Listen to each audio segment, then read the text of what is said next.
Good morning my dear students. आज की हम क्लास में यूपी बोर्ड के 2023 एंड 2024 के लिए जो न्यू सिलेबस दिया गया है उस सिलेबस को डिस्कशन करेंगे कि इस साल आपको बोर्ड की प्रिपरेशन के लिए कौन कौन से चैप्टरों को किस तरह से पढ़ना है और कौन कौन से सब टॉपिक्स को अच्छी तरह से आपको तैयार करना है। तो इस क्लास 10 का सिलेबस चालू करने से पहले हम क्लास 10 के पेपर पैटर्न की बात कर लेते हैं, जिसको आपको ये पता है कि जो आपका पेपर होगा उसमें प्रैक्टिकल के 30 नंबर मिलेंगे, और एग्ज़ाम आपका 70 नंबर का होगा। एग्ज़ाम होगा आपका 70 नंबर का, जिसमें से आपके 20 नंबर के ऑब्जेक्टिव क्वेश्चन पूछे जाएंगे, जिसमें से एवरी क्वेश्चन आपका 1 मार्क्स का होगा और टोटल 20 मार्क्स के होंगे। 20 ऑब्जेक्टिव 20 मार्क्स के हो जाएंगे। अब बचा पेपर आपके पास 50 मार्क्स का। 50 मार्क्स का जो पेपर होगा वो सब्जेक्टिव पेपर होगा। उसमें से कौन से क्वेश्चन कितने आएंगे इसको भी विशेष ध्यान रखना बेटा। उसमें वेरी शॉर्ट आंसर टाइप के जो क्वेश्चन होंगे आपके वो आएंगे 6। वेरी शॉर्ट आंसर टाइप के क्वेश्चन कितने आएंगे बेटा? 6, जिसमें प्रत्येक क्वेश्चन होगा 2 मार्क्स का और टोटल ये 12 मार्क्स के पूछे जाएंगे। इसमें से अगर हम शॉर्ट आंसर टाइप के क्वेश्चन की बात की जाए तो वो आएंगे टोटल 5 और एवरी क्वेश्चन आपका होगा 4 मार्क्स का, तो टोटल 20 मार्क्स हो जाएंगे। नेक्स्ट आपका जो क्वेश्चन आएगा बेटा वो आएगा लॉन्ग आंसर टाइप का क्वेश्चन, जो कि 3 पूछे जाएंगे। कितने होंगे बेटा? 3 आस्क होंगे, जिसमें से आपको 6 को सॉल्व करना होगा। टोटल 18 मार्क्स के पूछेगा। टोटल इस तरह से 50 मार्क्स का पेपर बनेगा। वेरी शॉर्ट 12 नंबर के, शॉर्ट आंसर 20 नंबर के, लॉन्ग आंसर आपके मिल जाएंगे 18 नंबर के, टोटल 50 नंबर के। तो ये आपका होगा पेपर का पैटर्न, किस तरह से आपका पेपर बनेगा। अब बात करते हैं हम लोग बेटा सिलेबस की, कि सिलेबस में हमको क्या क्या दिया गया है। जो आपका यूपी बोर्ड का न्यू सिलेबस लॉन्च किया गया है उसमें सबसे पहले आपको नंबर सिस्टम्स को पढ़ना है, पॉलिनोमियल्स को पढ़ना है, pair of linear equation in 2 variable पढ़ना है, क्वाड्रेटिक इक्वेशन को पढ़ना है, अर्थमेटिक प्रोग्रेशन, ये अभी पिछले साल कोर्स से हटा दिया गया था, इस साल कोर्स में फिर से ऐड कर दिया गया है।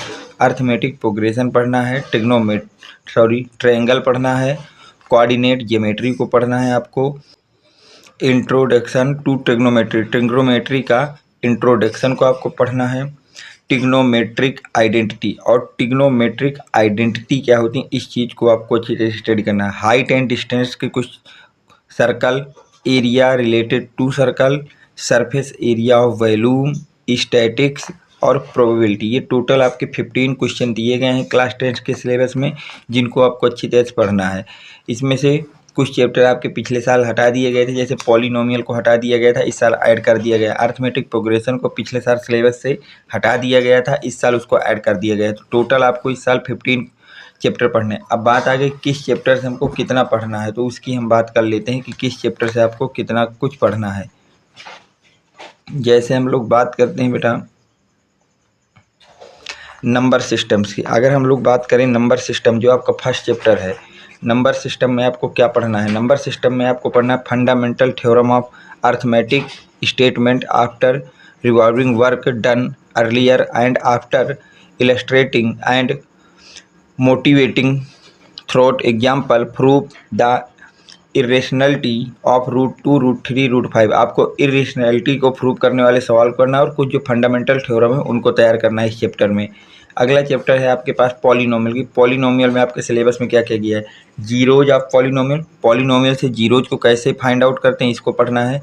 Relationship between zeros and coefficient of quadratic polynomial, जो क्वाड्रेटिक पॉलिनोमियल होता है उसके जीरोज के बीच के रिलेशन क्या होता है और कोफिशिएंट के बीच का, ये आपको डिफाइन करना है, इसको आपको पढ़ना है।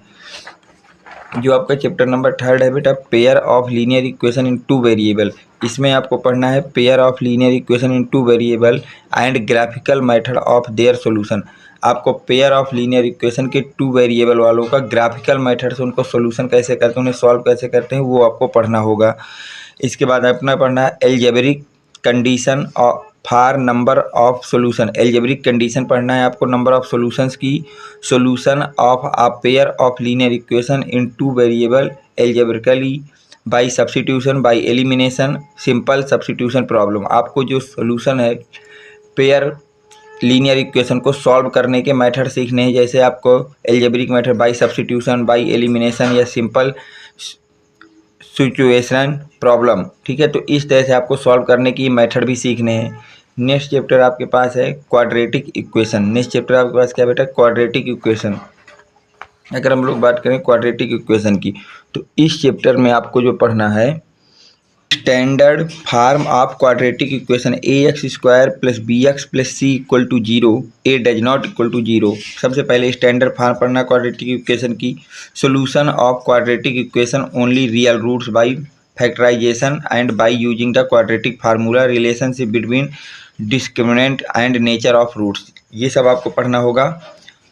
इसके बाद आपको पढ़ना है problem based on quadratic equation related to day activity to be incorporated. ठीक है, इनकॉर्पोरेटेड में जो आपकी डे टू डे एक्टिविटीज़ होती हैं उनको बेस्ड प्रॉब्लमों को क्वाड्रेटिक इक्वेशन से रिलेट करके आपको सॉल्व करना है।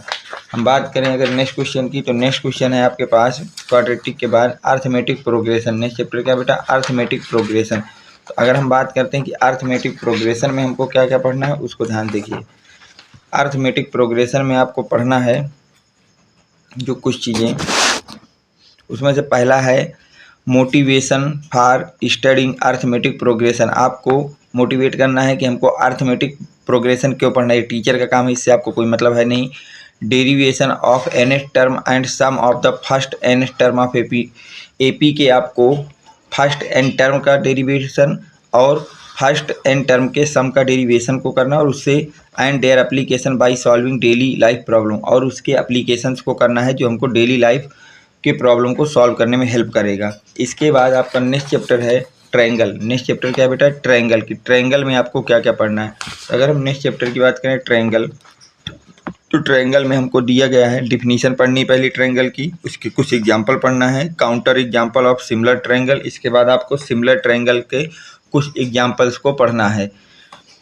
Prove if a line is drawn parallel to one side of a triangle to intersect the other two sides in distinct point, the other two sides are divided in the same ratio। आपको ये prove करना होगा, ये very very most important concept से सवाल पूछा जाता है कि अगर हम किसी एक ट्रायंगल के पैरेलल कोई लाइन खींच रहे हैं तो वो लाइन अदर दो साइड्स को किन्हीं दो डिफरेंट पॉइंट्स पे कट करेगी, और जो डिफरेंट पॉइंट पे कट करेगी तो उनका जो रेशियो होगा कट करने का दोनों की दोनों साइडों में लगभग सेम होगा। ये आपको यहाँ से प्रूव करना है। अगला है if a line divided two sides of a triangle in the same ratio the line is parallel to the third side. ये आपका जो फर्स्ट है उसी का जस्ट उल्टा आपको रिवर्सिबल दिया गया है कि इसमें आपकी बार बोला गया है कि अगर कोई दो लाइनें हैं जिसको कोई लाइन सेम रेशियो में डिवाइड कर रही है तो वो लाइन थर्ड लाइन के साथ पैरेलल होगी, ये प्रूव करना है। थर्ड आपको जो पढ़ना है वो पढ़ना है बेटा if in two triangle the corresponding angle are equal. आपको बताना है कि दो ट्रायंगल में जो करेस्पॉन्डिंग एंगल होते हैं इक्वल होते हैं, their corresponding sides are proportional and the triangle are similar. तो उन ट्रायंगलों को हम सिमिलर ट्रायंगल्स बोलते हैं। नेक्स्ट आपको जो पढ़ना है if the corresponding sides are two triangle are proportional. अगर दो आपके करेस्पॉन्डिंग साइड जो है ट्रायंगल्स की वो कैसे प्रोपोर्शनल हैं, देयर करेस्पॉन्डिंग एंगल अगर उसके एंगल के साथ are equal and two triangle are similar, तो हम बोल देते हैं कि वो दोनों के दोनों ट्रायंगल कैसे हैं, सिमिलर हैं। इसे नेक्स्ट आपको पढ़ना है if one angle of triangle is equal to one angle of another triangle. अगर दो डिफरेंट ट्रायंगलों के एंगल इक्वल हैं and the side include these angle are proportional, और उसी एंगल पे इंक्लूड होने वाली साइडें अगर एक दूसरे के प्रोपोर्शनल हैं तो भी हम बोल सकते हैं if two triangle are similar. ये आपके सिमिलरिटी की कंडीशन, ये 5 टाइप के सिमिलरिटी करने, किसी भी ट्रायंगल को सिमिलर प्रूव करने के लिए 5 तरह की प्रूविंग को हम लोग सॉल्व करते हैं। इनमें से किसी एक को मेथड को कर करके हम प्रूव कर देते हैं कि ये हमारा ट्रायंगल क्या है, सिमिलर है। तो ये हो गया ट्रायंगल। इसके बाद आपको पढ़ना है कोऑर्डिनेट ज्योमेट्री। इसके बाद हमको जो पढ़ना है क्वाड्रेट ज्योमेट्री। क्वाड्रेट ज्योमेट्री में हमको जो पढ़ना है वो है concept of coordinate geometry, graph of linear equation, distance formula. Distance formula क्या है, सेक्शन फार्मूला, इंटरनल डिवीजन का। एक्सटर्नल का आपके सिलेबस से हटा दिया गया है, एक्सटर्नल का नहीं पढ़ना है, केवल आपको इंटरनल डिवीजन का फार्मूला पढ़ना है। इसके बाद नेक्स्ट आपके सिलेबस में दिया गया है introduction to introduction to trigonometry. आपको ट्रिग्नोमेट्रिक का इंट्रोडक्शन के विषय में स्टडी करना है कि ट्रिग्नोमेट्री का इंट्रोडक्शन क्या होता है। तो इसमें आपको पढ़ना है trigonometric ratio of an acute angle of a right angle triangle. अगर राइट एंगल ट्रायंगल है तो उसका जो एक्यूट एंगल होगा उसका रेशियो आपको बताना है।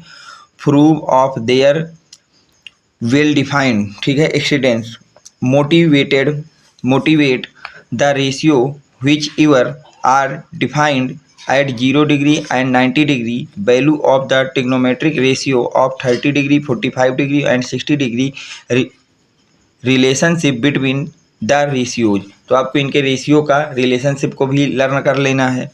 नेक्स्ट चैप्टर आपको जो दिया गया है पढ़ने के लिए वो दिया गया है ट्रिग्नोमेट्रिक इंट्रोडक्शन हो गया। अगला आपको पढ़ना है ट्रिग्नोमेट्रिक आइडेंटिटीज। अगला जो चैप्टर आपको पढ़ना है वो है ट्रिग्नोमेट्रिक आइडेंटिटीज को पढ़ना है। तो ट्रिग्नोमेट्रिक आइडेंटिटीज में देखिए क्या क्या पढ़ना है। प्रूव करना है and application of the identity sine square A plus cos square A equal to 1। इस आइडेंटिटी को आपको प्रूव करना है। Only simple identity to be given, और जो सिंपल आइडेंटिटीज हैं उनको आपको याद कर लेना है, ठीक है।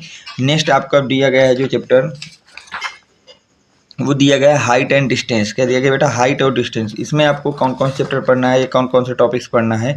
हाइट एंड डिस्टेंस में आपको एंगल ऑफ एलिवेशन को पढ़ना है, एंगल ऑफ डिप्रेशन को पढ़ना है, simple problem of height and distance, height और डिस्टेंस की जो सिंपल प्रॉब्लम उनको सॉल्व करना है।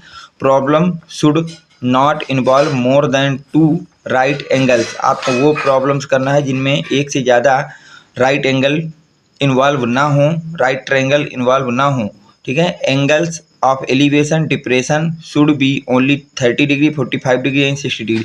और जो एंगल ऑफ एलिवेशन या एंगल ऑफ डिप्रेशन हो वो ओनली वो प्रॉब्लमों को सॉल्व करना है जिनमें वो 30 डिग्री, 40 डिग्री या 30 डिग्री, 45 डिग्री या 60 डिग्री हो। इसके अलावा कोई और अगर एंगल ऑफ एलिवेशन या डिप्रेशन है तो उन सवालों को भी आपको नहीं सॉल्व करना है। नेक्स्ट क्वेश्चन आपको नेक्स्ट टॉपिक दिए गए सर्कल्स। अब सर्कल्स की बात करने है कि सर्कल में हमको क्या क्या स्टडी करना है, तो उसको ध्यान से समझिएगा। इस सर्कल में हमको क्या क्या पढ़ना है।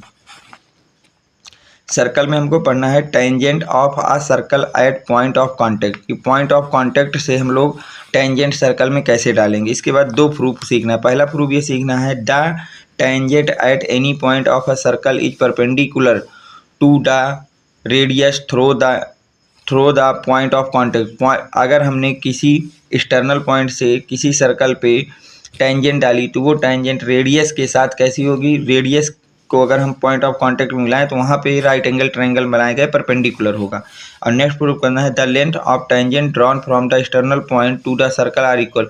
कि जो टेंजेंट एक्सटर्नल पॉइंट से टेंजेंट खींची जाती हैं तो मैक्सिमम 2 टेंजेंट खींची जा सकती हैं एक एक्सटर्नल पॉइंट से, तो दोनों की दोनों टेंजेंट जो होंगी उनकी जो लेंथ होगी वो इक्वल होगी। इतना आपको यहाँ पे पढ़ना है। नेक्स्ट चैप्टर है आपके सामने सर्कल हो गया। इसके बाद पढ़ना है एरिया रिलेटेड टू सर्कल। आपको पढ़ना है एरिया रिलेटेड टू सर्कल। अगर हम इसमें बात करें एरिया रिलेटेड टू सर्कल में तो आपको पढ़ना है area of sectors and segment of a circle, ठीक है। एरिया, सेक्टर्स और सेगमेंट का निकालना सीखना है। Problem based on area and perimeter. जो प्रॉब्लम बेस्ड होंगी एरिया और पेरीमीटर से, सरकमफेरेंस से of the above side plan figure, ठीक है, उसको फिगर के द्वारा आपको प्रूव करना है और निकालना है।